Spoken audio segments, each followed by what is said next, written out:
Good morning. Kado Muir is my name.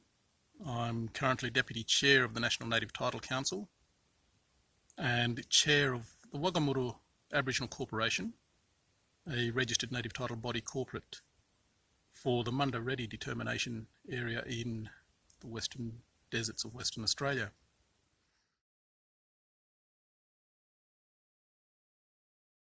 Today I'm out on country, camping on country, and I just wanted to share my views on what's happening with Aboriginal heritage in Western Australia and Australia generally. So you would have noticed recently that the Rio Tinto went to blow up and it destroyed a 46,000-year-old Aboriginal heritage site. How does this come to happen and why does it happen?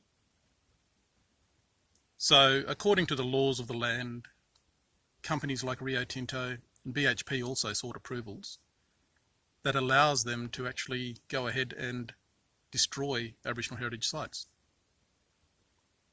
These are the laws like the West Australian Aboriginal Heritage Act and the Aboriginal Torres Strait Islander Heritage Protection Act. Now, coming out of this, what we could look for is probably three things. One is we want our ministers at state and federal levels to either resource the existing legislation and make it workable for Aboriginal people, change the legislation to make it more effective and address some of the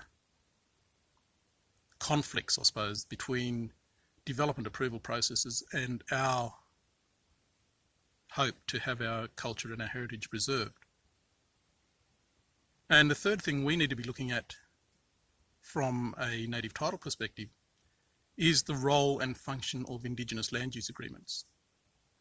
I know a lot of native title holders and a lot of PBCs, when they sign up to these very large Indigenous land use agreements, they find that their hands are tied.